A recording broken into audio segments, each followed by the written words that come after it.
सोचिए जरा कि आपकी अगर कमाई सेम भी रहे, सेम इनकम आपकी रहे, लेकिन आपकी वेल्थ अप टू 40% से बढ़ जाए, तो आप 40% ज्यादा अमीर हो जाएं सेम कमाई के साथ। सुनने में थोड़ा हैरान करने वाला लगता है, लेकिन कभी भी मैंने आपसे कोई ऐसी बात कही है जो हो नहीं सकती। तो आज मैं आपको बताऊंगा कि कैसे, चाहे आप कितना भी कमाते हो और चाहे वो इनकम आप बढ़ा ना पा रहे हो, तो भी आप कैसे अप टू 40% ज्यादा अमीर बन सकते हैं।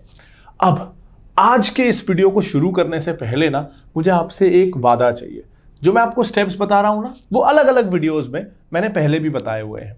तो ऐसा नहीं है कि मैं कुछ बहुत नया बताने वाला हूं, लेकिन जब मैं लोगों से इंटरेक्ट करता हूं ना, तो मुझे दिखता है कि जब आप ये वीडियो देख रहे हो आपको वो स्टेप्स बहुत अच्छे लगते हैं, लेकिन उसके बाद, और ये अंडरस्टैंडेबल है, हम सब अपने काम में कभी बिजी हो जाते हैं, कभी लगता है अगले दिन कर लेंगे, अगले हफ्ते या अगले महीने कर लेंगे। तो देखिए, मैं कितने भी ऐसे वीडियोस बनाता रहा हूं, मैं पूरी कोशिश करता हूं कि ये स्टेप्स बहुत सिंपल हो सके, लेकिन मेरे खातिर, अपने परिवार के खातिर आपको वो स्टेप्स लेने पड़ेंगे और उन स्टेप्स को एक्टिवेट करना पड़ेगा। मैंने ज्यादातर वो इंस्ट्रूमेंट्स, वो स्टेप्स चुने हैं जिसमें आपको एक ही बार काम करना है। हर महीने पेपर वर्क, हर महीने काम ऐसा नहीं करना है, लेकिन एक बार करना पड़ेगा। तो आज आप मुझे वादा कर रहे हो, इस वीडियो को पॉज करिए, कमेंट पे लिखिए कि आई प्रॉमिस कि आई टेक दीज स्टेप्स, तभी ये वीडियो देखने का फायदा है। तो चलिए आज इस वीडियो में जानते हैं कि कैसे आप अप टू 40% अमीर बन सकते हैं, even with same level of income. नमस्कार दोस्तों, दिस इज प्रांजल कामरा। शुरू करते हैं फिनोलॉजी।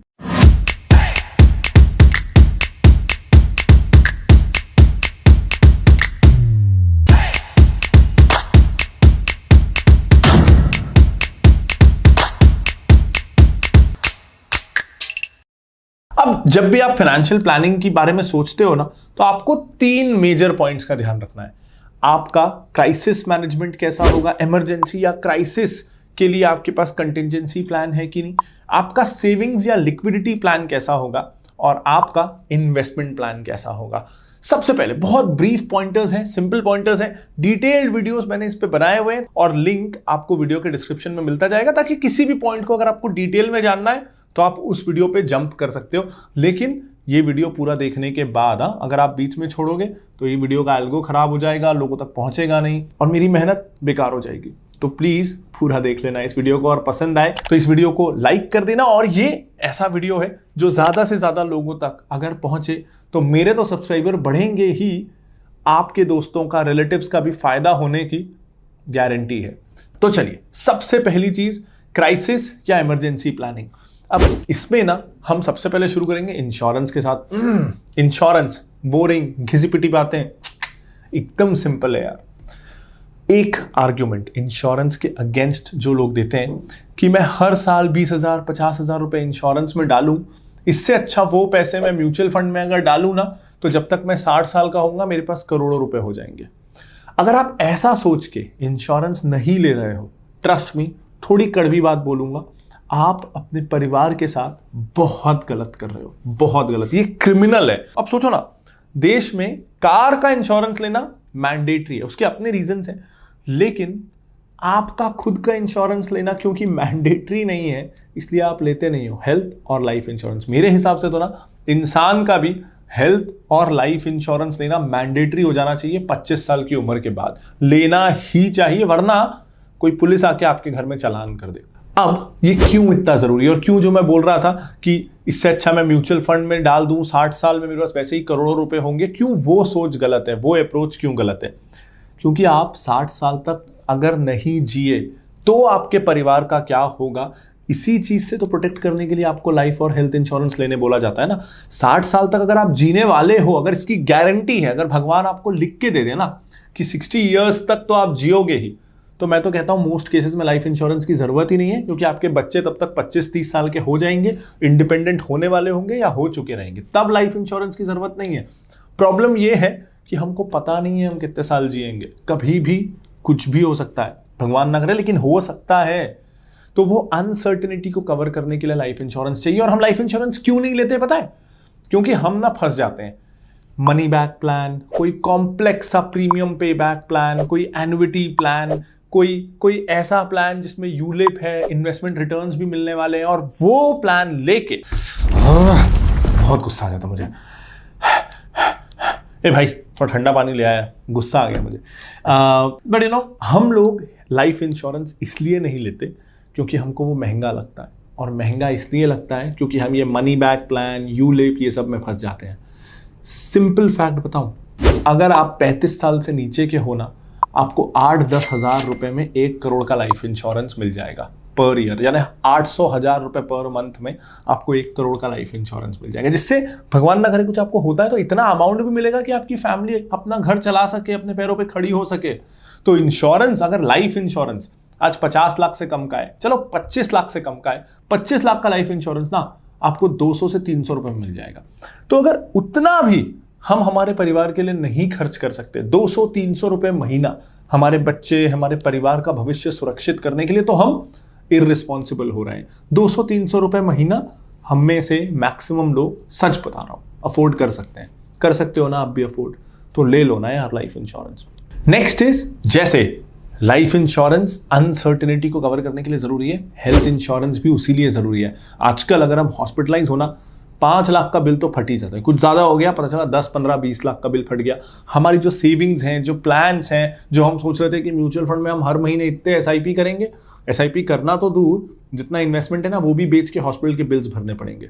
तो एक हेल्थ इंश्योरेंस ना लेना भी बहुत ज़्यादा इररिस्पॉन्सिबिलिटी की बात है, वो भी आपको लेना ही चाहिए। तो अब मेरा ना ये वीडियो सफल हो जाएगा, सच्ची पर्पस सफल हो जाएगा, अगर बस इस वीडियो को देख के कुछ लोग जिन्होंने लाइफ इंश्योरेंस, हेल्थ इंश्योरेंस नहीं लिया है, वो भी लेने लग जाएं। कैसे लेना है, कैसे सही लाइफ और हेल्थ इंश्योरेंस सिलेक्ट करना है, किसको लेना है। ऐसा नहीं कि अपने बच्चों का भी ले लिया, 5 साल के बच्चे का भी लाइफ इंश्योरेंस ले लिया, ना ना, वो नहीं करना है। तो कौन सा लाइफ इंश्योरेंस लेना है, क्या देखना है, किसके लिए लेना है, किस अमाउंट का लेना है, किस एज तक लेना है, ये सब जानने के लिए ना मैंने लाइफ इंश्योरेंस और हेल्थ इंश्योरेंस पे ये 2 वीडियोस बनाए हैं। इन दोनों को प्लीज देख लेना, उसके बाद ही लेना। लेकिन मैं तो बात कर रहा था कि आप कैसे सेम कमाई में ज्यादा अमीर बन सकते हो, और अब आप सोच रहे होगे उल्टा यार, ये तो हमारे खर्चे बढ़वा रहा है, हमको लाइफ इंश्योरेंस, हेल्थ इंश्योरेंस दिला रहा है। अरे रुक जाओ जरा यार, बता रहा हूं, अब बता रहा हूं कि पैसे कैसे बढ़ेंगे। तो आप में से ज्यादातर लोग मेरे वीडियोस देख रहे हो, मेरे ज्यादातर वीडियोस स्टॉक मार्केट पे होते हैं, तो मैं ये अज्यूम कर रहा हूं, थोड़ा गलत अजम्पशन हो सकता है लेकिन मैं कर रहा हूं अज्यूम, कि आप लोग थोड़ा बहुत ही सही स्टॉक्स में पैसे लगाते हो। अब हमको कभी स्टॉक्स में लॉस होता है, कभी प्रॉफिट होता है, लेकिन अगर बैठे बिठाए आपको स्टॉक से कमाना है, मान लो आज आपने 100 रुपए का शेयर लिया, अगले साल 200 में बेचा, आप 100 रुपए कमाए, वो तो आप कमाओगे, लेकिन जब तक आप उस स्टॉक को अपने अकाउंट में रखे हुए हो, मेरे पास कई शेयर है 5-5, 6 साल से, तो जब तक आपके अकाउंट में वो शेयर है, तब तक वो बैठे बैठे शेयर अगर आपको अप टू 10% तक का रिटर्न दे तो ये पॉसिबल है।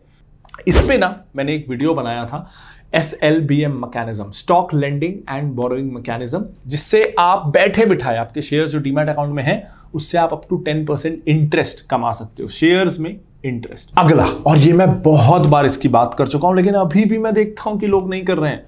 तो पता है, कुछ लोग बोलेंगे कि ये सब तो आप पहले बता चुके हो, लेकिन मैं क्या करूं यार, मेरी भी मजबूरी है ना, लोग कर ही नहीं रहे हैं अभी तक।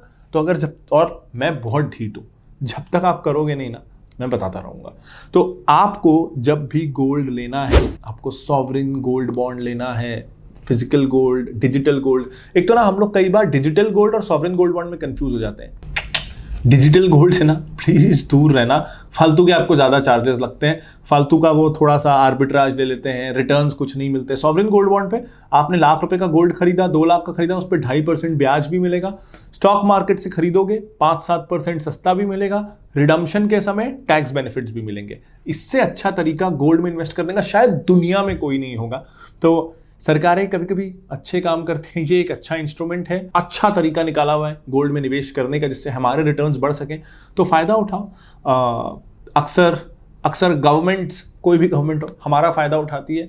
ये एक तरीका है जिससे हम गवर्नमेंट की एक स्कीम का फायदा उठा सकते हैं, रिगार्डलेस ऑफ आपकी कास्ट क्या है, क्लास क्या है, आप क्या करते हो, ये स्कीम सबके लिए है, ये फायदा सरकार सबको दे रही है। तो प्लीज इस स्कीम को यूज करो। इस स्कीम की और डिटेल्स, कैसे आपको डिस्काउंट में मिल सकता है, कैसे कब आपको इसमें इन्वेस्ट करना चाहिए, उसके लिए मैंने ये वीडियो बनाया था, इसको जरूर देख लेना। इसके बाद एक और ऐसी चीज जो मैं बहुत बार बोल चुका हूं, जिससे इंस्टेंटली आपके रिटर्न्स 2.5% तक बढ़ जाएंगे, वो ये कि अपना पैसा सेविंग्स अकाउंट और करंट अकाउंट में अगर रखते भी हो, उसमें ऑटो स्वीप ऑन करवा लो।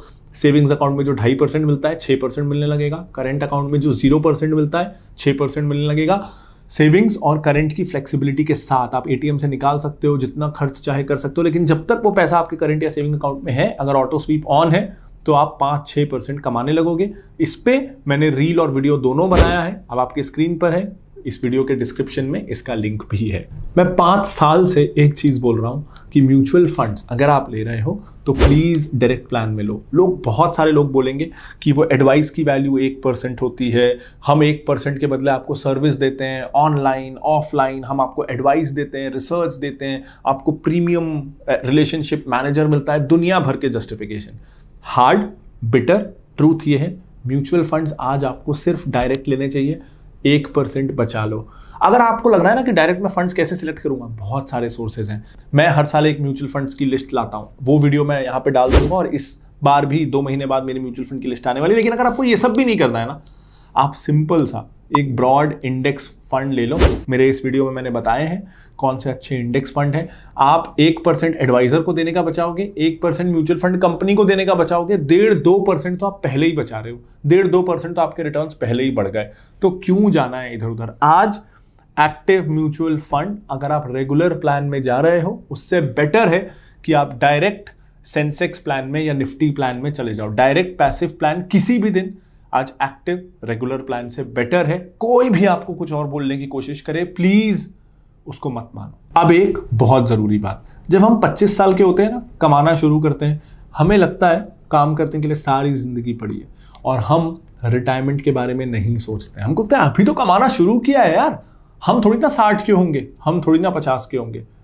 पलक झपकने से पहले आप 50 साल के हो जाओगे। ज्यादा बोल दिया क्या?